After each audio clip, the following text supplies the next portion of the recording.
Oi, gente, boa noite para todo mundo. Eu sou a Isabela, do Projeto Costão Rochoso, e estamos aqui hoje para mais um Cine Costão. O Cine Costão dessa vez tem o tema de espécies exóticas. Então eu vou chamar aqui na tela primeiro o José Antônio Gonçalves, Eduardo Gonçalves, que vai falar no começo sobre espécies exóticas e os principais conceitos, e logo depois vai entrar a Raquel Muniz, que está ali do lado, que ela vai falar um pouco sobre a iniciativa do Proespécies, que trata sobre a detecção e a resposta de espécies exóticas no ambiente. Então, eu queria agradecer aos dois pelo aceite do convite, por estar aqui hoje compartilhando o conhecimento de vocês com a gente nesse tempinho. E aí, o Zé Bola já pode começar, sua apresentação já deve estar aparecendo na tela. Sim. E aí, você, quando quiser que eu passe o slide, é só falar que eu passo. Ok, então, boa noite a todos. Obrigado aí pelo convite, pessoal do Costão Rochoso, um projeto que tenho o prazer aí de participar, sempre quando eu sou convocado.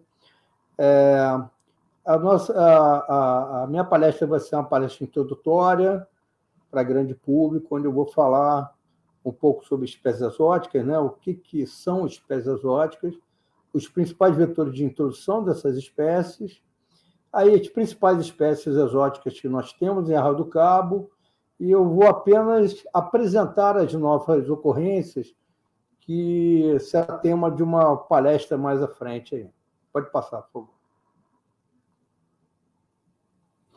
Então, segundo a publicação do Biological Conservation, espécies exóticas são aquelas que não são nativas de um ambiente natural e que, uma vez ali introduzidas, ou seja, trazidas por algum vetor, que depois eu vou falar quais, tem o potencial para entrar no ambiente, se adaptar nesse ambiente. Se ela conseguir se adaptar, ela pode se reproduzir. Se reproduzindo, ela pode se dispersar para outras áreas desse ambiente e podem trazer uma série de prejuízos, uma vez ela se adaptando, se reproduzindo e se dispersando nesse local. Esses prejuízos podem ser de ordem ambiental, social ou social e econômica. Pode passar? Então, assim, de uma maneira mais fácil, né, para quem está fora do ambiente marinho, no ambiente terrestre, né, quando uma espécie chega num nível dela se adaptar, né, ela pode tomar esse ambiente de tal maneira que ela não deixa que outras espécies elas voltem a ocupar esse ambiente. Então, no ambiente terrestre, um exemplo muito simples, é um ambiente de floresta, onde você retira e planta pasto para gado. Esse pasto de gado, essas gramíneas, muitas delas são exóticas, elas tomam conta desse solo e elas abafam o crescimento de sementes nativas. Então, o que você vê num pasto, por exemplo, nada mais é do que o domínio de uma ou poucas gramíneas que elas não deixam outras espécies voltarem a povoar esse local. Na área marinha, no ambiente marinho, né, a gente dá um exemplo aí de um costão rochoso, onde você tem aí uma foto de um costão na área do entre marés, que a gente chama, né, aquela área exposta que a gente conhece, e aí você colocando uma lupa, você vê uma série de organismos ali, que seria a segunda foto. Esses organismos eles podem dar lugar a uma única espécie, que seria a terceira foto, e essa única espécie simplesmente expulsar as outras, dominando esse costão, diminuindo o que a gente chama de biodiversidade, ou seja, a ocorrência das espécies nativas que antes habitavam esses costões. Pode passar. Então, quer dizer, impacto social e econômico, né? Quando você pega, por exemplo, turismo, né? Que é uma das atividades fortes na nossa região. Você chega num ambiente que você não tem praticamente nada, o cara chega lá, vai ver uma árvore e um monte de grama, aquele ambiente não interessa para ele. Ele não vai escolher aquela área como uma área para visitar, porque não tem nada para ver. Né? No ambiente marinho, é a mesma coisa.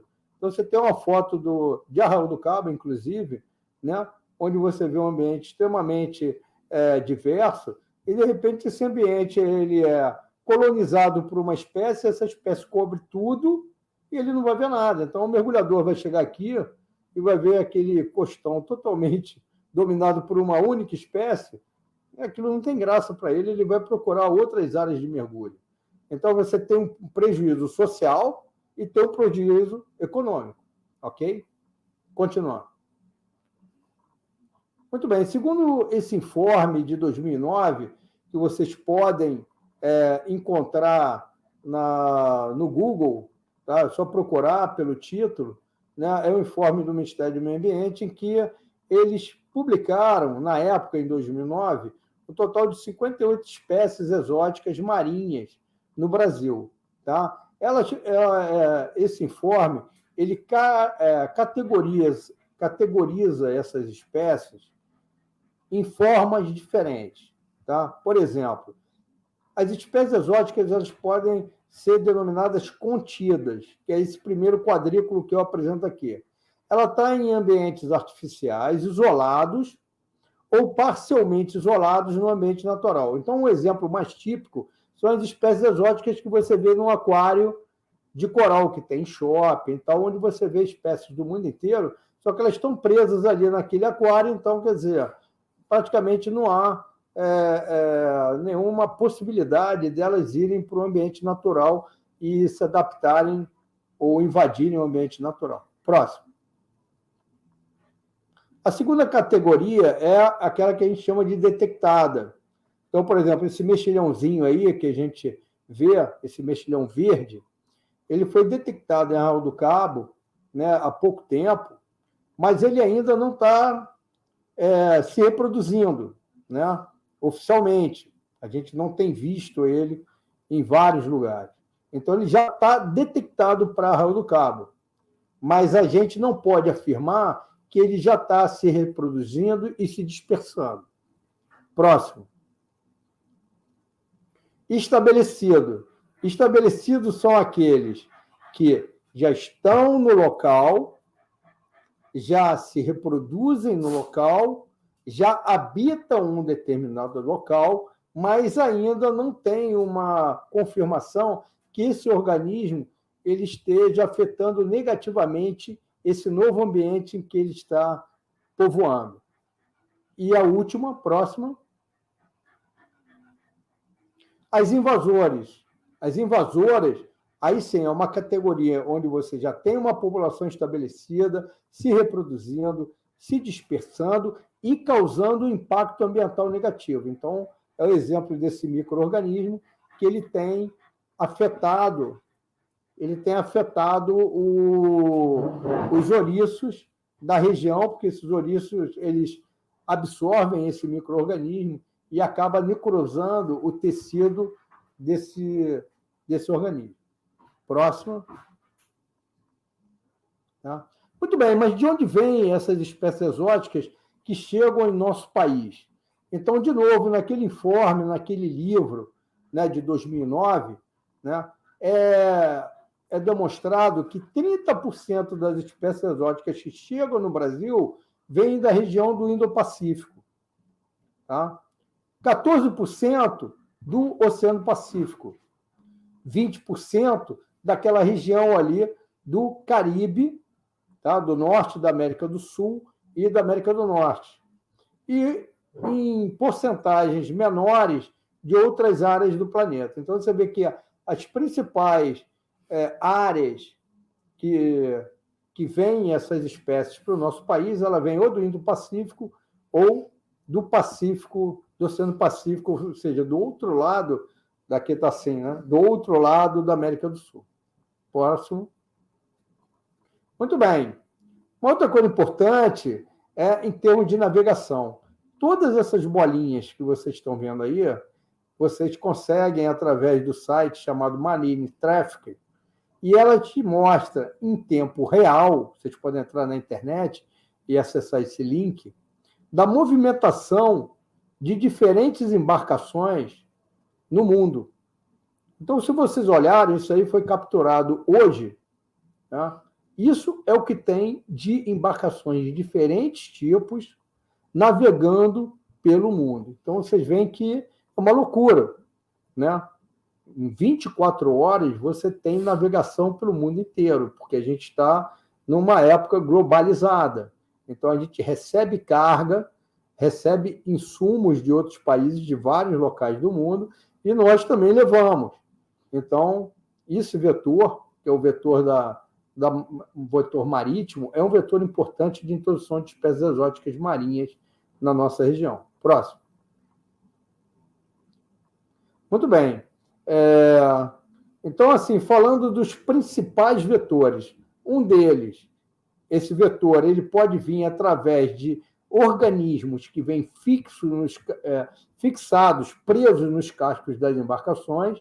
Então, aí nós temos um exemplo de 2 embarcações da área offshore, né, na área de exploração de petróleo, cheia de espécies presas nos seus cascos, entendeu? Então, quando ela chega, esses navios eles percorrem o mundo inteiro, então eles vêm com essas espécies de fora, chegam, por exemplo, na nossa região, essas espécies se adaptando na nossa região, elas podem se espalhar e se fixar nos costões, nos moles, em outros navios, e se elas se adaptarem, se elas conseguirem se reproduzir, ela pode causar um problema de competição com outras espécies, entre outros problemas que não é o foco da nossa palestra hoje. Outro.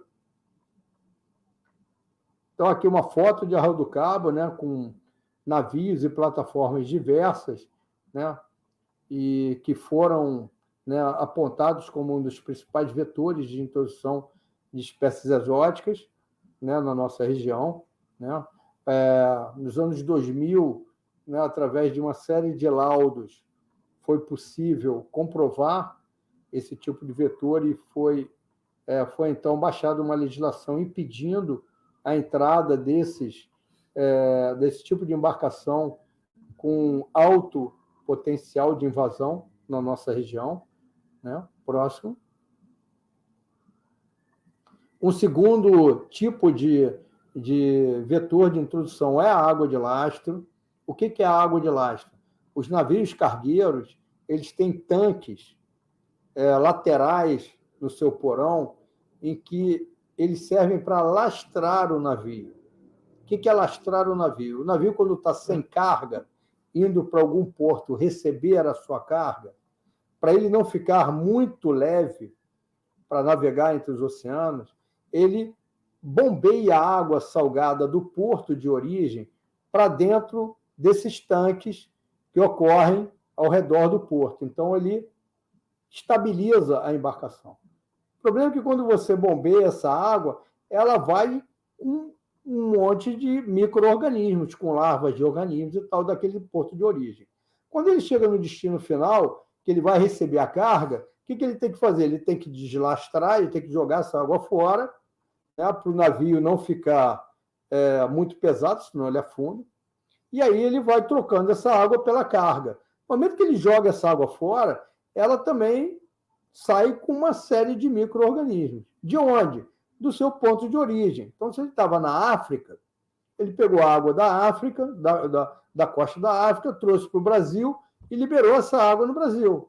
Então, essa água, esses micro-organismos que vieram da África, eles podem, na forma de larva, né, se desenvolver, se fixar, e conforme você vai aumentando esse comércio, novas águas vão sendo trazidas com novas populações de larvas e micro-organismos, ou seja, você está sempre alimentando esse porto de destino com novas larvas de espécies exóticas de outros locais, né? Então, é um segundo principal vetor de introdução de espécies exóticas. Próximo. Muito bem, então aí um exemplo, né? Por exemplo, navios que vêm lá da Ásia, né? Normalmente a gente tem uma carga muito grande, né, de comércio, né, de commodities lá da região do Indo-Pacífico, né, na Indonésia, do Japão, da China, né? Eles vêm para cá cheio de container, chega aqui, por exemplo, no porto da Baía de Guanabara, libera esse container, o navio ele vai ficar leve, e aí o que ele tem que fazer? Ele tem que lastrear de água esse navio para poder navegar para outro porto e pegar uma nova carga, né? Então, por exemplo, nesse exemplo que eu estou dando, né, ele está vindo de uma área sem carga, cheia de micro-organismos, e indo para uma área para ele pegar uma carga, liberando esse tanque de lastro e liberando essas larvas na nossa região. Por acaso, Arraial do Cabo ele funciona como exportador de lastro, de água de lastro, porque normalmente os navios chegam aqui cheios, né, seja de sal, seja de grãos, etc. Eles liberam nessa carga aqui no Porto do Forno e enchem os navios de água para ir para outro porto pegar uma nova carga. Então, na verdade, Arraial do Cabo é considerado um exportador de água de lastro. Próximo. A aquacultura é um outro também vetor importante. A gente tem um caso aqui em Arraial do Cabo, de novo, né, do cultivo, né, de uma ostra chamada Cassostrea gigas, que ela veio do Japão. Então, ela é cultivada no Brasil, ela é cultivada em Arraial do Cabo, na maricultura, na ostreicultura que a gente tem na Praia do Forno. Só que, no nosso caso, a Cassostrea gigas, ela é considerada uma espécie contida, categorizada como contida. Por quê?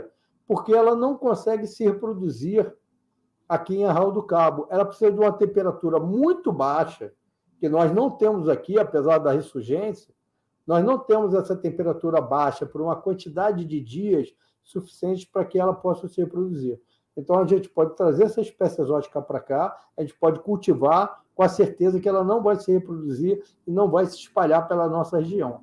É considerada uma espécie exótica contida aqui em Arraial do Cabo. Próximo. Muito bem. Então, falando dos principais vetores, vamos falar das principais espécies, né? Então, quando você chega aqui em Arraial do Cabo, a gente fala muito das espécies exóticas que temos aqui.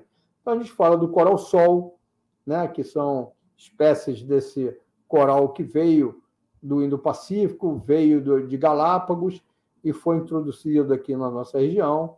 A gente fala do mexilhão perna-perna, que é considerado que era considerado, né, uma introdução histórica por trabalhos, né, da década de 2000, da década de 90, falavam que esse mexilhão veio trazido pelos escravos, né, da África, como forma de se alimentar aqui no Brasil, em várias áreas. Só que estudos recentes, genéticos, mostraram que, na verdade, essa espécie ela é uma espécie cosmopolita, ou seja, ela tem no mundo inteiro nas áreas tropicais. Então, essa categorização dele de espécie exótica ela está mudando. A gente tem o coral mole, né, que o pessoal chama, que é a Cromagnostera brasiliense, que apesar desse nome, ela veio do Indo-Pacífico, que ela está também na região da Enseada dos Cardeiros, aqui em Arraial do Cabo, está em Búzios, está em Cabo Frio, foi detectada agora em Angra, né, e que ela é muito utilizada pelo mergulho recreativo, um ponto de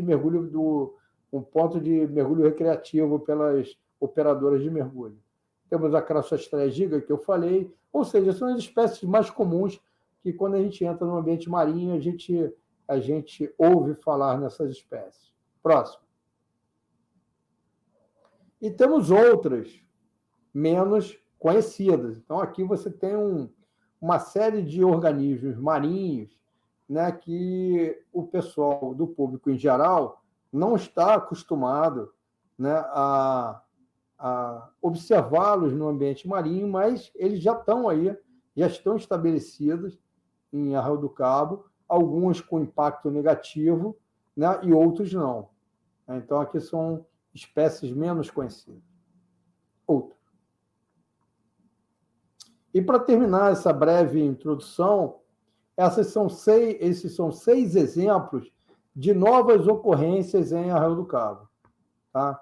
Então, você tem aí algas, vocês têm uma espécie de anelídeo marinho, que é chamado de vermetídeo, você tem um molusco, tá? Uma ostra muito parecida com a cassostreia, só que ela não é, também veio de outro local. Você tem uma assídia, que é um grupo de organismo muito pouco conhecido, só a galera que trabalha com biologia ou que gosta de biologia consegue entender que tipo de organismo é esse, mas já está em Arraial do Cabo. Você tem um ouriço chamado de ouriço de fogo, que está sendo estudado até pelo pessoal da Universidade Federal Fluminense, tá? E que está sendo analisado geneticamente para ver se esse organismo realmente é um organismo exótico ou ele está apenas expandindo a sua área de ocorrência na nossa costa. E o molusco perna-viris, que veio da África, a gente não sabe exatamente qual o vetor de introdução desse organismo, mas que ele já foi observado aqui em Arraial do Cabo, tá, já tem publicação a respeito da sua observação, é que ele está começando a ser encontrado em áreas diferentes de Arraial do Cabo. Ok? Próximo slide. Então, eu queria agradecer a vocês. Aí está o meu contato, caso vocês queiram falar comigo por e-mail. Tá? Eu vou passar agora a bola para a professora Raquel, e ela vai falar de uma segunda parte aqui da nossa palestra. Eu acho que no final a gente abre para perguntas, que eu acho que a dinâmica fica melhor. Né? Então, muito obrigado. Passando aqui para a professora Raquel. Olá, boa noite a todos. Agradeço também pelo convite para fazer essa palestra, é bem importante. Né? Como o professor José Eduardo comentou, né, essa questão das espécies exóticas, ela é um impacto bem importante para a biodiversidade, né? E a gente está vivendo um momento agora de colapso da biodiversidade, então todas as iniciativas de conter esse colapso, elas são importantes. Nesse sentido, o que eu venho trazer de colaboração, né, para esse assunto é uma nova iniciativa do ICMBio com relação às ações de alerta, detecção precoce e resposta rápida de espécies exóticas invasoras, né, em várias unidades de conservação, e eu estou atuando aqui, recentemente fui contratada para atuar na Resex Marinha de Arraial do Cabo. Então, próximo, por favor. Como eu falei, né, essa iniciativa ela foi estabelecida há pouco tempo pelo ICMBio, né, ela foi promulgada recentemente pelo ICMBio através da contratação de 32 bolsistas, então isso faz parte, essa contratação fez parte dessa 9ª chamada para seleção de bolsistas do projeto GEF Proespécies, que é uma parceria, na verdade, né, do ICMBio com a WWF, com a FUNBio, né, e com a FUNAP, que é a agência de fomento, né, que está pagando as bolsas, para essa iniciativa de o que esses 32 bolsistas distribuídos nessas unidades de conservação vão fazer. Eles vão assessorar, né, as equipes dessas unidades de conservação do ICMBio com relação, né, a essas espécies exóticas, principalmente no que se detém a essa detecção precoce. Né? Então, vocês podem ver aqui esse mapa, né, mostrando o porquê dessa iniciativa. Né? Então, a gente verifica a ocorrência, né, de espécies exóticas de fauna e de flora dentro das unidades de conservação, né, no Brasil. Então, a gente percebe que tem áreas, né, com grande incidência, então essas bolinhas, né, vermelhas indicam maior número, né, médio de espécies exóticas invasoras, né, tanto da fauna quanto da flora. E no Rio de Janeiro a gente tem uma grande ocorrência aí nas unidades de conservação também. Então, próximo, por favor. Como foi falado anteriormente, então, né, essa iniciativa foi tomada justamente porque a gente percebe que o impacto das espécies exóticas sobre a biodiversidade está na 5ª categoria, né, de impacto mais forte, digamos assim, mais contundente sobre a biodiversidade nativa no mundo todo. Para as ilhas, isso é mais crítico, né? Então, em termos de ilhas oceânicas ou até mesmo ilhas costeiras, ou seja, para ilhas, quanto mais distante, né, da costa, esse impacto se torna maior. Então, pula da categoria, né, da 5ª categoria para a 1ª categoria de interferência na biodiversidade, né, de impacto sobre a biodiversidade.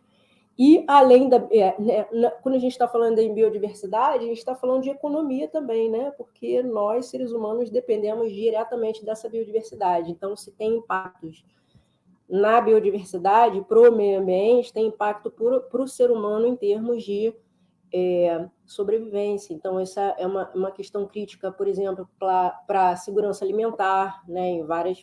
Para o mundo inteiro, né? Para a obtenção de recursos farmacêuticos, enfim. Então, afeta diretamente a economia. Por isso, essa preocupação. Próximo, por favor. Então, nesse intuito, né, no mundo inteiro, né, no mundo inteiro as ações governamentais elas estão se articulando no sentido de se organizarem justamente para essa detecção precoce. E por que detecção precoce, né? Porque é mais fácil a gente agir, mais barato a gente agir no início da introdução de uma espécie exótica invasora do que depois que ela já está estabelecida. Então, o Zé que falou, né, dessa questão das espécies contidas, né, detectadas, né, quando elas se instalam e depois quando elas se tornam não invasivas, né, para você, para um governo, né, enfim, né, para qualquer setor relacionado ao meio ambiente, conter uma infestação de uma espécie exótica depois que ela já está estabelecida e disseminada, é muito mais caro, é muito mais custoso em vários sentidos, né?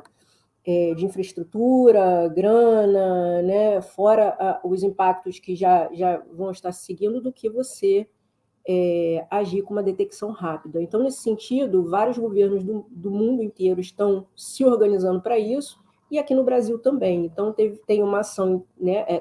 Tá começando a ter uma ação articulada, né, entre os diferentes órgãos ambientais para conter esse impacto, né? E para organizar também, né, as medidas de ação, os protocolos, enfim.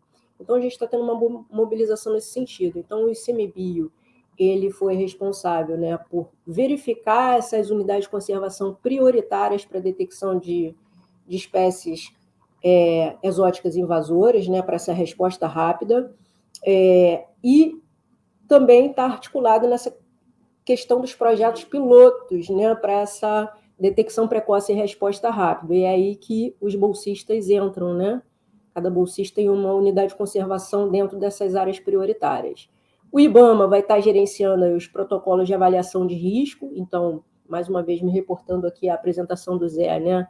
A gente vê essa detecção, né, várias fases aí de uma espécie exótica, até porque nem toda espécie exótica ela é de fato invasora, né? Ela pode ficar contida. Como ele falou, né, tem aquele mexilhão que é cultivado aqui em Arraial do Cabo, que ele só consegue se reproduzir sexuadamente com uma determinada faixa de temperatura que não acontece aqui, então ele não vai se disseminar.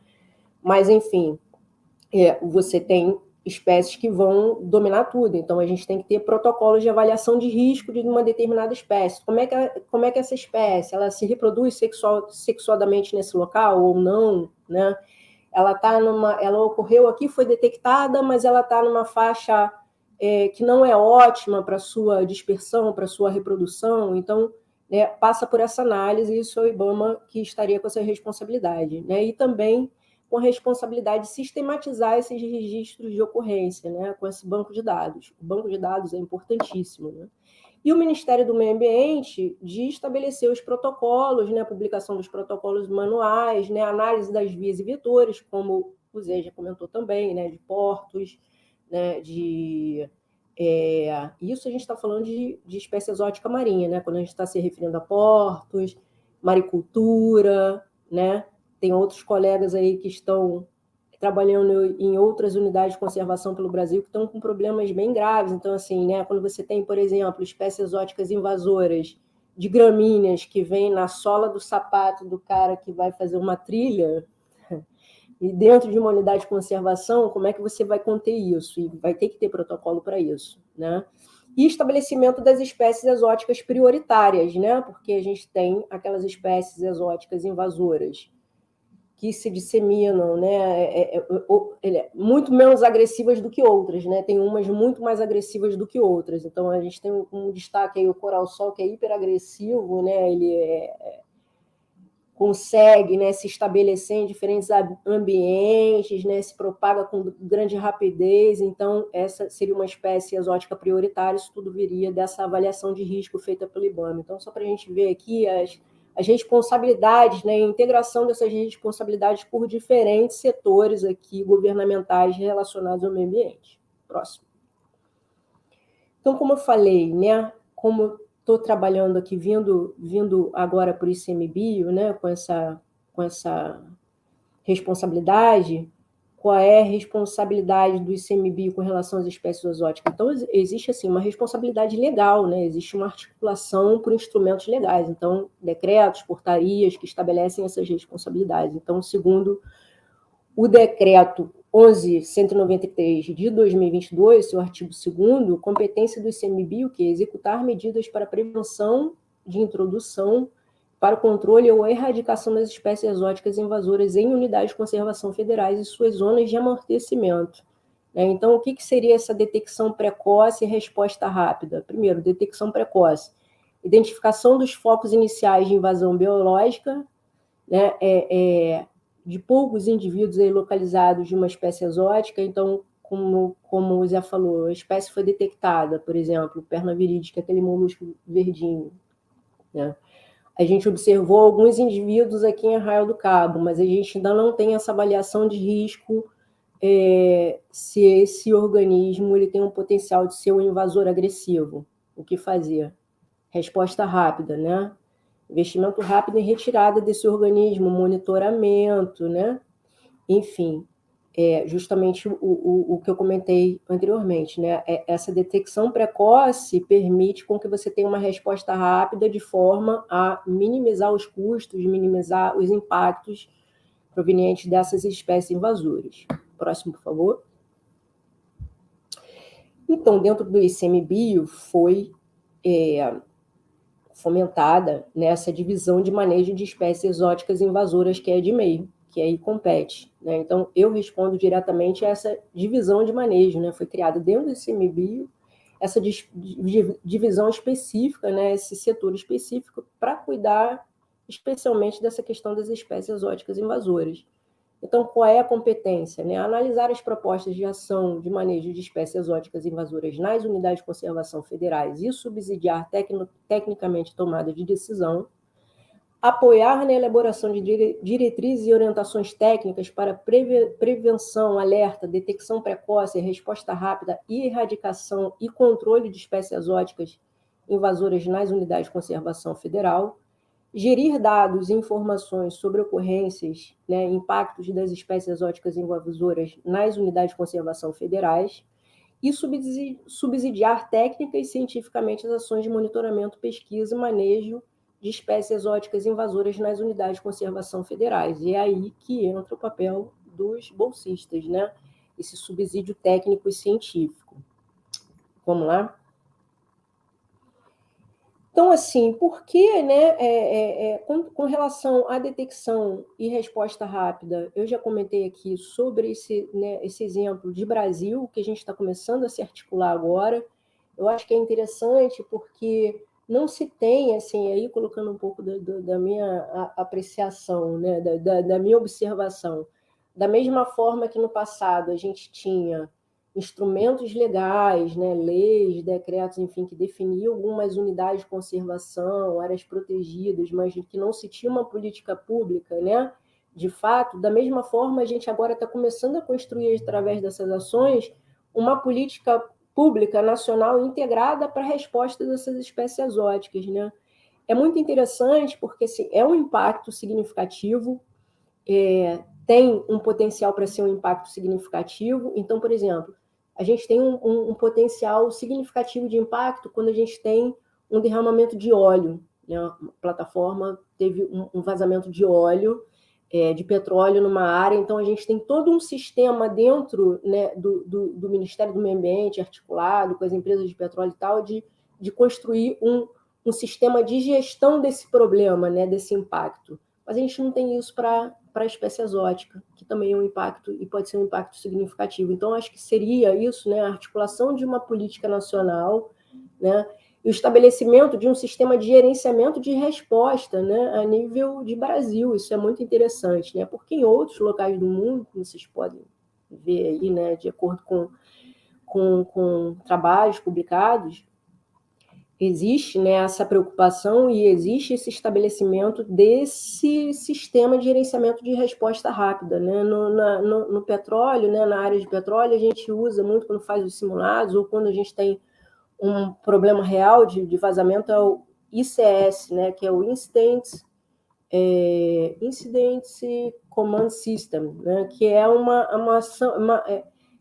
um sistema de gestão, realmente, né, integrado entre diferentes responsabilidades, diferentes órgãos que vão fazer determinados trabalhos, uma organização de resposta a um determinado impacto, né? Então, isso acontece no mundo todo com relação às espécies exóticas e a gente está começando a construir isso de uma forma unificada no Brasil. Não que não tenha, né? A gente tem muitas ações, né, por conta de várias invasões dessas espécies que já aconteceram, né, ao longo do tempo, há muito tempo. Mas agora que a gente tem que começar a verificar de uma forma integrada a nível nacional. Próximo. Então, como vocês podem estar vendo aqui também, né, algumas ações de diferentes países, né, para essa ação de resposta. E por que, né, atuar nessa resposta rápida? Então, né, diminuição de custos, mais uma vez, diminuição de infraestrutura, diminuição dos impactos, né, sobre a diversidade local, né, processos de prevenção de processos de extinção local de espécies, né, por conta de competição, por conta dessas interações ecológicas com as espécies exóticas que não evoluíram, né, nesse local, então eles têm essa vantagem, né, competitiva por conta de não terem evoluído, né? Próximo, por favor. E por quê, né? Outras justificativas. Então, dentro de todo esse escopo de informações, né, de todo esse universo de informações que foi passado, né, os bolsistas, como eu falei, que foram recentemente contratados pelo ICMBio, me incluindo, tivemos que escrever um projeto a toque de caixa, né, para essa detecção precoce e resposta rápida nas unidades de conservação. Eu fiquei responsável por escrever isso, né, por desenvolver esse projeto aqui na Resex de Arraial do Cabo. Então, qual é a justificativa principal, né? Por que Arraial do Cabo, por que Resex de Arraial do Cabo, por que a reserva extrativista ela é uma área prioritária, foi escolhida como uma unidade de conservação prioritária para essas ações? Primeiro, né, são várias justificativas, né? Primeiro que a gente está localizado, né, essa reserva extrativista ela tem uma importância ecológica, em termos de biodiversidade e econômica e cultural riquíssima, né? Então, a gente tem a questão da cultura da pesca artesanal. Quando a gente está falando em diversidade, a gente não está falando só em diversidade biológica, né? A gente está falando da diversidade cultural também. Isso está muito relacionado a esse tipo de unidade de conservação, né? Primeiro, da gente pensar que as unidades de conservação elas são instrumentos importantíssimos para a preservação da biodiversidade. Então, prevenir esse impacto das espécies exóticas invasoras dentro desse sistema que é feito para proteger a biodiversidade, primeiro é muito importante, né? Em termos de reserva extrativista, essa importância aumenta, né? Porque tem a questão econômica e cultural inserida, né? No próprio contexto de criação desse tipo de unidade de conservação.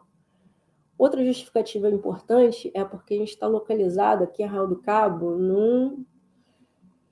é uma pérola, né? Eu sou apaixonado por Arraial do Cabo há muitos anos, né? Porque a gente está numa pérola da biodiversidade marinha, né? Eu considero essa região uma região única aqui da costa brasileira, porque a gente está localizado num ecótono, né, num sistema de transição entre dois ambientes marinhos, né?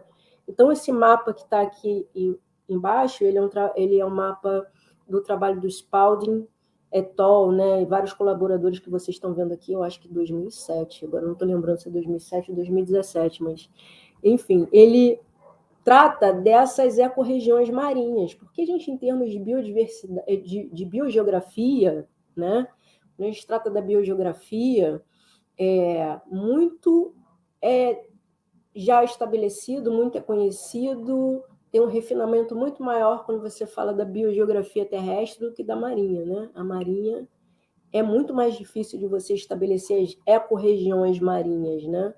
Como é que funciona essa biogeografia marinha, ou seja, como é que os organismos estão distribuídos nos oceanos, né? E a gente aqui, nesse pedacinho do Rio de Janeiro, nesse pedacinho da costa onde está Cabo Frio, região de Cabo Frio, Arraial do Cabo, é uma região peculiar, porque a gente está num sistema de transição, né, de uma ecorregião de águas quentes, lá para já Nordeste, né?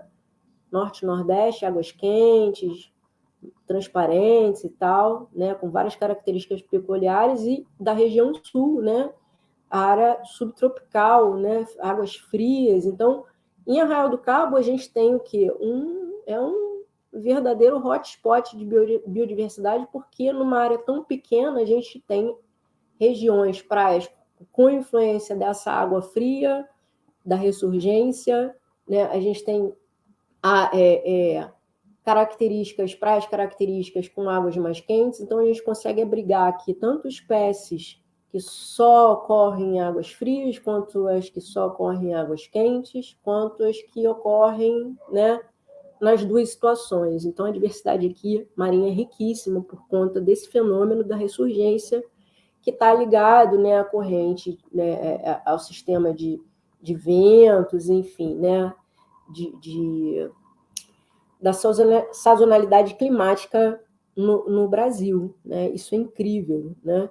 E, além disso, uma outra justificativa é porque a gente tem aqui muitas espécies endêmicas e espécies ameaçadas de extinção. Então, trouxe aqui algumas espécies endêmicas do Brasil, né? Não é só aqui de Arraial do Cabo, do Brasil, que são as espécies de corais. Então, aqui, quando a gente fala em recifes de corais brasileiros, espécies de corais que ocorrem no Atlântico Sul, né? Na costa brasileira, a gente não tem aquela, né, que nem passa no Discovery Channel, né, aquele recife de coral, né, todo coloridão, imenso, com milhões de espécies, como ocorre em outros oceanos, mas a gente tem espécies que só ocorrem aqui e não ocorrem em nenhum outro local do planeta. Então, se extinguir aqui, acabou para o planeta, né? Então, uma dessas espécies é a Mucismilia híspida, são algumas espécies de coral cérebro, o Siderastrea estrelata, que é esse coral rosinha que vocês estão vendo aqui, que é estrelata porque ele tem um pólipozinho, né, que parece uma estrelinha, e ele é um coral super importante, um bioconstrutor super importante para o Brasil, né? O coral orelha de elefante, que é o Filogorgia dilatata, né, que está ele também endêmico para a costa brasileira. Então, se essas espécies entram em contato com espécies exóticas invasoras e perdem na competição e morrem e desaparecem, entram em extinção, eles acabaram para o planeta, né? Então, que é uma justificativa que essa não dá, né? Próximo, por favor. Então, nesse projeto que eu construí, há princípios objetivos, lógico, né? Algo muito muito audacioso, né? Fazer um projeto em pouco tempo. Eu vou ter 10 meses para desenvolver esse projeto a princípio, né? Essa bolsa para todo mundo, a princípio, vai durar 10 meses. Existe a expectativa de prorrogação, tomara que sim, né? Porque nenhum trabalho desse tipo, para ser bem sucedido, só 10 meses dá conta. Mas é uma primeira iniciativa da gente colher essas informações e unificar essas informações, né? Então, o objetivo geral é desenvolver e executar procedimentos de detecção precoce de espécies exóticas invasoras e propor ações de remoção de algumas espécies exóticas, né, potencialmente críticas na Resex de Arraial do Cabo, e específicos, iniciar um monitoramento ativo, mas também passivo, né, das novas espécies exóticas e das já registradas, implementar ações de capacitação e educação ambiental, isso é muito importante para qualquer ação, né, ambiental dos diferentes stakeholders aí na reserva extrativista de Arraial do Cabo, então, né, os mergulhadores, né, a gente já vai ter uma ação aí né, do projeto Costão Rochoso, do qual fui também convidada para participar com as operadoras de mergulho aqui, que são parceiros importantíssimos, né? Só a galera da pesquisa não dá conta, a gente precisa de toda a sociedade envolvida, né? Principalmente todo mundo que usufrui daqui, os pescadores, né? Os turistas, enfim, quanto mais pessoas a gente puder acionar, contar com a participação, melhor. Desenvolver materiais e ações de divulgação sobre as espécies exóticas invasoras na região, essa aqui já é uma primeira ação, né? Avaliar e propor ações de controle e remoção de espécies exóticas no caso de necessidade e atualizar o banco de dados sobre o registro de espécies exóticas da RESEX, né, de Arraial do Cabo, mas isso né, abastecer esse banco de dados nacional. Próximo, por favor. Então, as estratégias metodológicas desse projeto são desenvolver um monitoramento ativo de espécies exóticas invasoras, e aí eu peguei o monitoramento, né, eu priorizei o monitoramento do bentos, né, e o monitoramento de peixes, principalmente em função da expectativa aí do peixe-leão chegando, né, no Brasil, um bioinvasor bem agressivo, né, que já causa danos em outros locais. E nada impede que seja feito também um monitoramento passivo. Então, monitoramento ativo é quando você faz um monitoramento específico para um determinado objeto de estudo, no caso, as espécies exóticas, né? Mas ações de monitoramento passivo também serão atuantes aqui na região. Então, a gente tem, por exemplo, o CMBio também está em processo de desenvolvimento do projeto Monitora no ambiente marinho, que também vai indiretamente, né, não é o foco principal espécies exóticas invasoras, mas se ocorrerem espécies exóticas invasoras, eles vão também ter esse registro, né?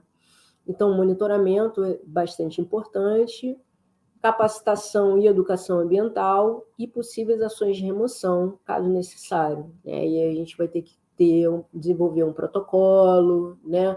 É importante essa questão da comunicação, a quem se reportar, o que fazer, né? O que cada um pode fazer, como pode fazer. Então, na verdade, isso aqui está sendo um primeiro momento para estabelecimento desses protocolos. Já existem algumas espécies exóticas, né, que já têm protocolos específicos, o próprio peixe-leão tem protocolo específico, o coral-sol tem protocolos específicos, né, mas podem ocorrer outras novas espécies que a gente vai ter que implementar, desenvolver novos protocolos de ação. Próximo. E, para finalizar, né, como participar? Então, para você que está assistindo essa palestra, muito obrigado, né, se você chegou até aqui. Agradeço imensamente pela participação, muito importante, divulguem, né? Então, assim, ao encontrar uma espécie exótica invasora na Resex de Arraial do Cabo, né, então eu vi um peixe-leão, vi coral-sol, vi, sei lá, uma espécie que não ocorre aqui. Entrar em contato, né, com os e-mails da Resex de Arraial do Cabo, telefone, que está especificado aqui, do Projeto Costão, está metade branquinho, metade azul ali, mas é projetocostaorochoso@gmail.com.br. Então, podem se reportar. E aí, o que fazer, né? Se você mergulha, gosta de mergulhar, está fotografando, faz o registro fotográfico, anota o local, se puder anotar a coordenada, tá lá com o computador GPS. De mergulho, GPS, anota as coordenadas, né? Profundidade importante, horário de observação é importante, ou seja, quanto mais detalhada for a sua informação, melhor, né? Não tente remover essa espécie exótica sozinho. Então, por exemplo, a gente tem a questão do peixe-leão, né? Às vezes o pessoal quer ajudar e acaba tendo problemas, né? O peixe-leão é um peixe que tem vários espinhos venenosos, então a pessoa vai tentar remover, ele vai se machucar, vai se, né, se acidentar, então assim, não tente remover. Se você já fizer o registro e reportar esse registro, já está contribuindo pra caramba, né? Então, é isso. Próximo, por favor. obrigado aí pela participação de vocês, até breve, e o meu contato para qualquer pergunta, enfim. Então, é isso, Isabela. Oi, gente, muito obrigada pela apresentação. Espero muito que todo mundo tenha gostado. A palestra foi incrível, foi muito bom para todo mundo conhecer essa ameaça que a gente também tem aqui nos nossos recintos, inclusive em Arraial. Então, eu estou com as perguntas aqui separadas e eu vou colocar aqui na tela. Eu vou ler e vou colocar, vai aparecer aqui embaixo para vocês lerem e responderem. E aí fiquem à vontade para responder quem quiser e complementar, fiquem da forma que vocês acharem melhor. Então, eu botei mais ou menos na ordem. Então, a primeira. As espécies exóticas parecem ser mais comuns do que as pessoas pensam. Existe algum motivo que faz essas espécies serem tão abundantes em vários lugares diferentes? Já falar? Sim, o que ocorre, né? Se vocês olharem, ou vocês perceberem aquele mapa que eu mostrei lá sobre a vinda das espécies exóticas aqui para o Brasil, a latitude do Indo-Pacífico, ela tem determinadas características oceanográficas que elas se repetem no mesmo posicionamento em vários costões de vários continentes distintos, né? Isso, e se vocês olharem o planeta Terra, ele tem um efeito espelho. Se você pegar a mesma latitude no hemisfério sul e ir lá para o hemisfério norte, você vai ver que as condições também do ambiente elas são semelhantes em termos de temperatura, luminosidade, às vezes nutrientes, alimentos. Ou seja, você tem essa possibilidade dessa espécie que está lá no Indo-Pacífico, lá na Ásia, lá na Índia, ela ser levada por um navio e se fixar na mesma latitude na África, na mesma latitude na costa brasileira, na mesma latitude em outra região do outro lado da América do Sul e assim por diante. Então, você pode ter uma espécie exótica, sim,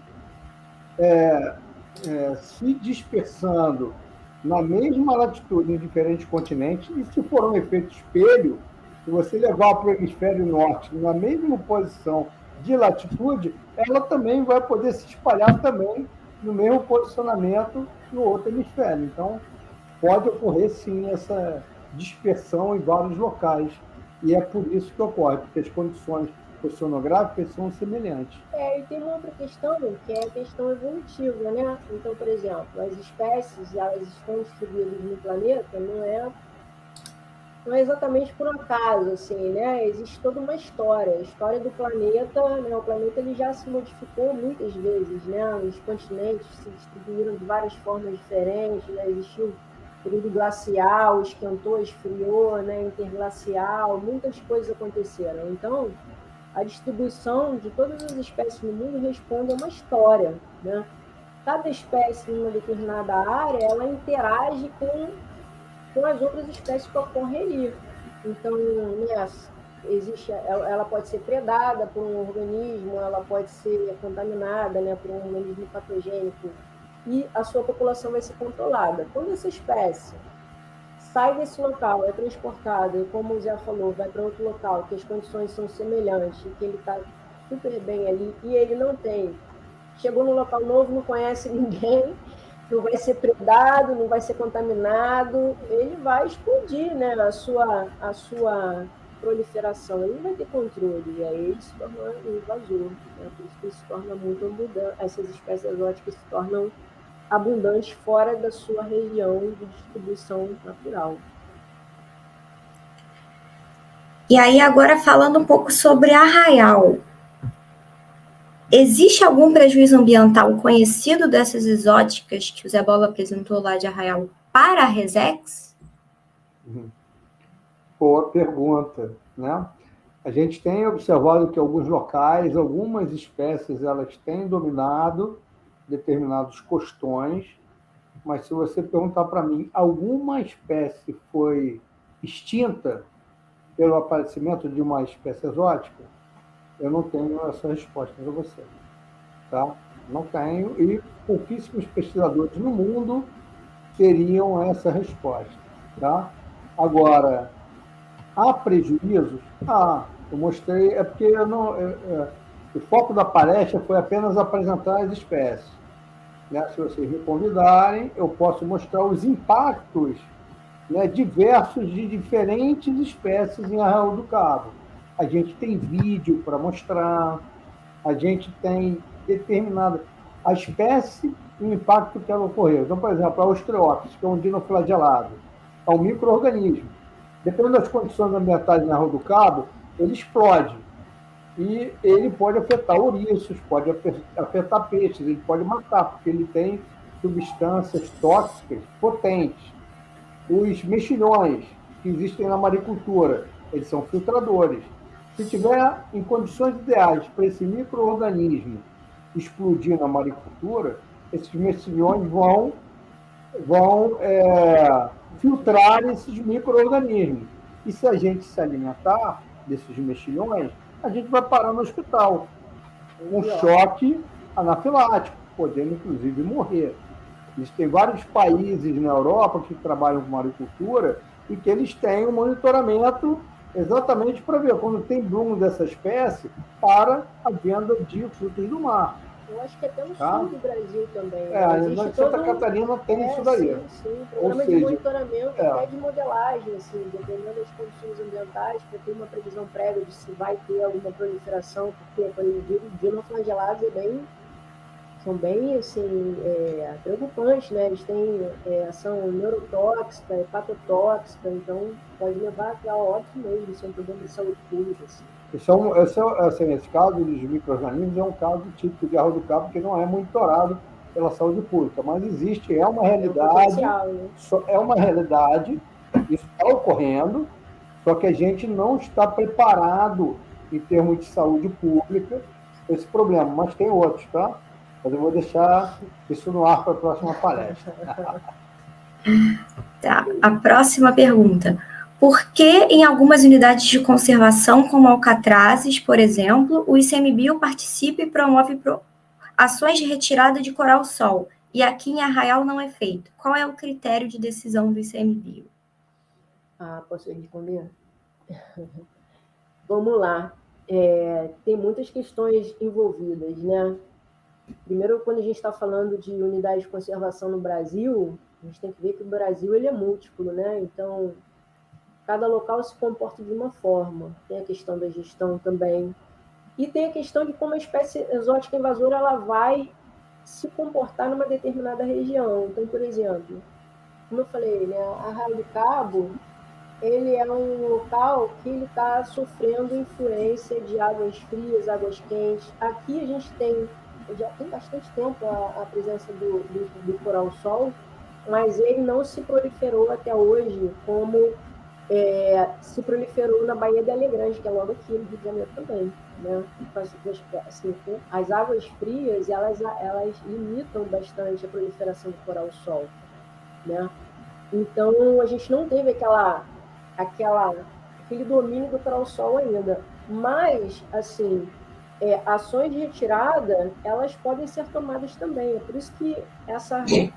por isso que os bolsistas estão chegando, né? Para a gente colher essas informações, levar essas informações para o estabelecimento de uma política nacional, de protocolos nacionais, para poder atuar isso, né, no gerenciamento nacional. Então, nada impede que ações de retirada, de remoção de espécies exóticas possam ocorrer aqui. Nada impede, pode ter, mas tem que seguir um protocolo específico, a gente tem que observar caso a caso, né? Então, é isso, né? Nada impede, não foi feito ainda, acredito que porque não teve essa ocupação massiva tal qual ocorreu na Baía da Alegrande, por exemplo, tal qual ocorre em outros locais. Amanda, que fez essa pergunta, é nossa aluna, né?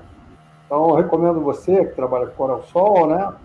Para você ler os nossos artigos publicados recentemente, que falam sobre os prós e os contras de você retirar uma espécie exótica de uma maneira sem saber a reação dessa espécie quando você a retira. Ela vai liberar larva, mais larva do que deveria, entendeu? Então, assim, a gente tem que tomar muito cuidado, né?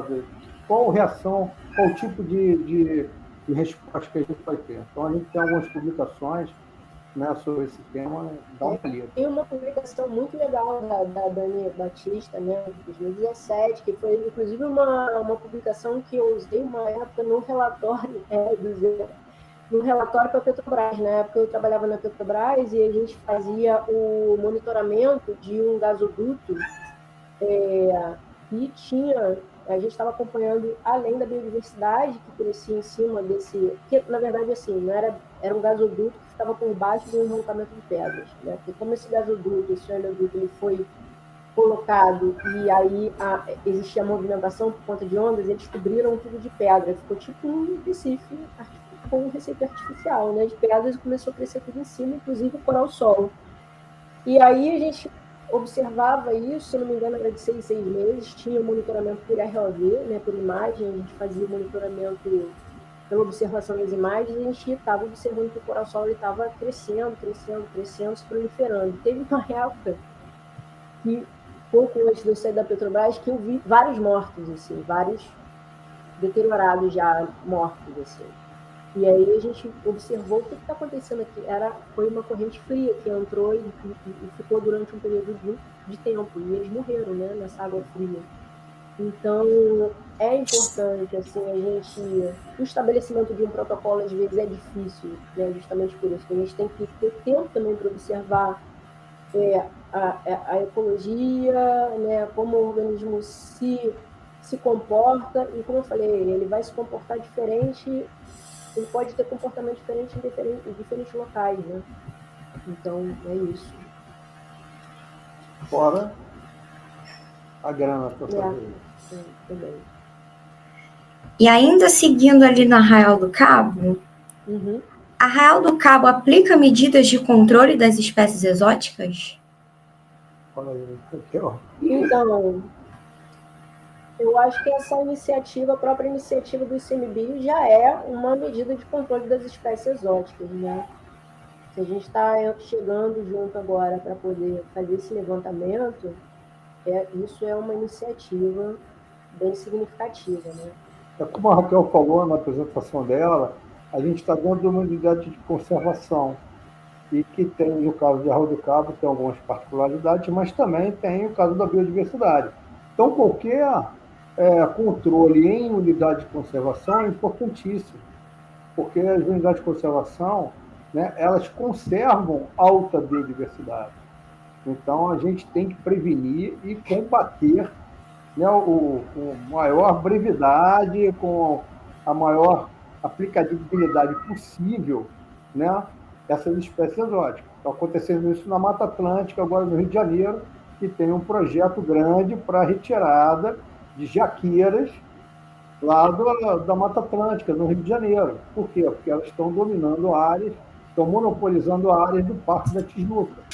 Então, um projeto de retirada das jaqueiras. Elas viviam bem até que elas começaram a ter um impacto acima do normal. Tem situações, assim, eu estava até conversando com o Zé outro dia que eu fui bem agraciada de estar aqui na Resex de Arraial do Cabo. Por mais que tenha muitas espécies exóticas, a gente sabe que tem, né, vários desafios aí, tem colegas que estão com desafios muito maiores, tipo a produção de javali, cara. Você vai tirar o javali aí. E ainda tem aquela galera que quer o javali para arma, né?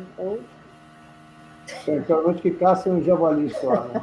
Por favor. Só o javali. Fiquem só com o javali. Aqui tá light. Tá tudo bem. Os javalis são humanos. Aqui o bicho pega todo lado. Exatamente. Então, aproveitando que a gente já está nessa linha de falar, né, que várias coisas estão sendo estabelecidas pelo ICMBio, tem a pergunta da Juliana, se existe iniciativa do ICMBio para incluir a sociedade no monitoramento e na erradicação de espécies exóticas. E aí isso aqui entra bastante no que a Raquel falou ali no final da apresentação dela. Então, o monitoramento que eu vou desenvolver aqui vai ser um monitoramento em 2 praias, né, em 2 locais específicos que estão próximos de vias de vetores, né, então perto, né, Praia do Forno, por conta do porto, que por mais que não esteja na sua operação normal, né, é uma via de entrada, e na prainha, né? E no Porto de Forno a gente também tem a questão da maricultura, né? E são coisas que dá para fazer assim, né, com esnorkel, né, com uma coisa mais tranquila. Eventualmente, então assim, né, Juliana, parcerias aí com o Projeto Costão, a gente conversou com o Cadu, com o Zé, quando tiverem mergulhos em outros pontos, para fazer esse registro também, esse monitoramento. E, assim, monitoramento entre aspas, né, é mais uma avaliação, né? Porque quando a gente fala de monitoramento propriamente dito, a gente está falando aí de 3 anos de trabalho no mínimo, né? Eu vou fazer uma avaliação por conta da minha bolsa que vai durar 10 meses. Se houver prorrogação, pode ser que vire um monitoramento. Então, a princípio, é uma avaliação. Se tiverem outros pontos de avaliação em parcerias, ótimo, né? Capacitação dos mergulhadores, das operadoras, para que eles possam também ajudar. Então, assim, né? Eu, Raquel, sozinho, não vou conseguir fazer, né? Eu vou, assim, ser uma multiplicadora, na verdade, dessas informações, desses protocolos, dessas ações, para ter ajuda da ciência cidadã, né, dos parceiros dentro das universidades, como, né, da UF, mas também parceiros, né, de mergulho aqui, não científico.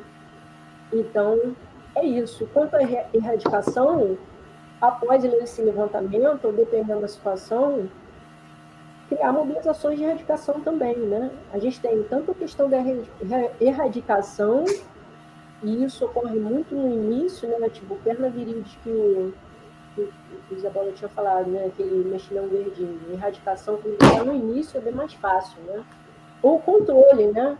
No caso do coral-sol, como foi falado aí, a gente não está erradicando nada, a gente tem que controlar, né? Porque impedir que ele já está estabelecido. Então, controlar é importante, né?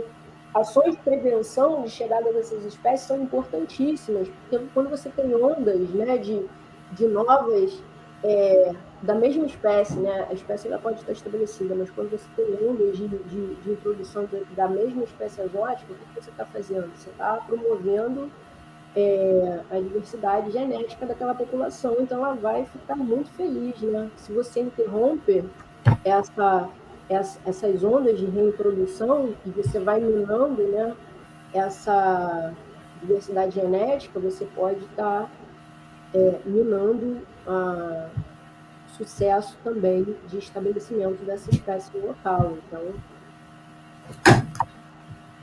estou aqui para ajudar nesse sentido de fazer esse monitoramento e dessas ações, né, de contribuir, na verdade, né, isso é uma ação nacional, como eu falei.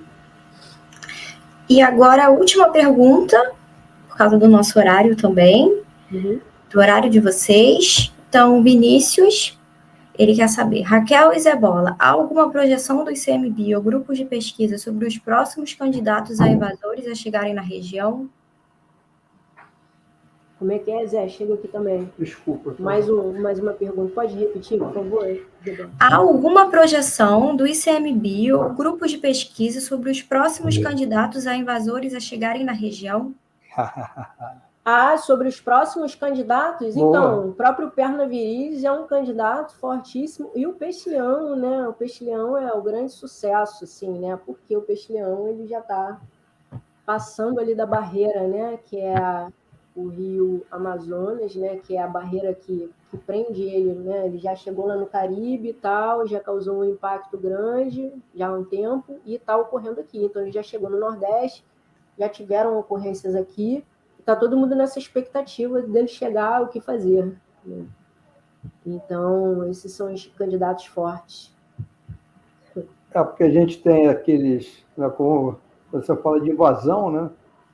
A gente passa por aquelas categorias, né, que eu falei. Então, existem alguns que estão presentes aqui, mas estão contidos, eles não conseguem se expandir rapidamente. Acho que o novo que apareceu aí, o último, né, foi o Víris, o Pernaviris, e a gente não sabe por quê, como ele apareceu, mas já tem alguns indivíduos. Agora, potencialmente, para chegar aqui, ainda não.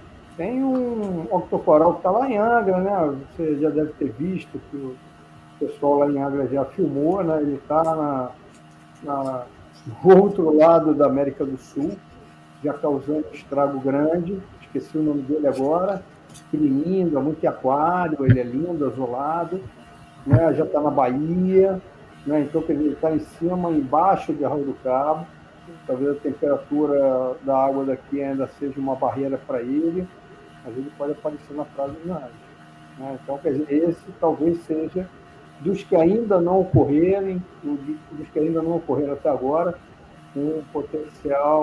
uma potencial espécie exótica que possa aparecer aqui. Pelo menos ele está próximo da gente. E só para arrematar, assim, né, é um desafio imenso a gente trabalhar com espécies exóticas marinhas, justamente porque as barreiras, elas são barreiras muito fluidas, né? Então, como a gente vê essa questão do peixe-leão, né, a barreira dele a princípio, seria para ele passar para a costa brasileira e Amazonas. Mas se a gente tem, por exemplo, um cenário de mudanças climáticas, você tem mudança do ciclo hidrológico, diminui, por exemplo, o volume do Rio Amazonas por conta dessa, né, seca global, mudanças climáticas, você deixa de ter uma barreira. Essa barreira ela pode mudar sazonalmente, ser mais forte durante o período de chuva, né?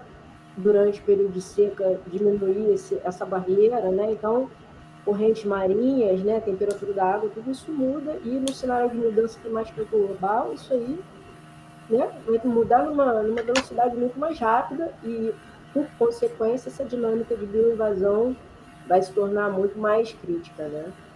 Então, candidatos aleatórios. Então, foram todas as perguntas, acredito que não esqueci de ninguém, já revisei aqui. Eu queria agradecer de novo vocês dois pelas apresentações e também por ficar aqui respondendo as dúvidas que apareceram pelo chat. Agora, no finalzinho, eu vou fazer um informe aqui, já que a gente está aqui falando sobre espécies exóticas. Eu vou falar que nós, do Costão Rochoso, vamos estar oferecendo um curso sobre espécies exóticas no mês que vem. Esse curso ele é voltado para mergulhadores, principalmente instrutores de mergulho lá de Arraial do Cabo, e também para agentes do turismo, pessoal do turismo de base comunitária e do ICMBio. Então, ele vai ser presencial lá em Arraial. Em breve, lá nas nossas redes sociais, nós vamos colocar mais informações de quando vai ser, qual a carga horária, como faz para se inscrever, tudo certinho para vocês. Então, fiquem de olho lá no Instagram do Costão, que nos próximos dias isso já vai ser liberado para todo mundo ficar sabendo desse curso também. Então, eu queria agradecer a todo mundo que ficou aqui até agora. Muito obrigada mesmo. Até o próximo Cine Costão. Boa noite para todo mundo.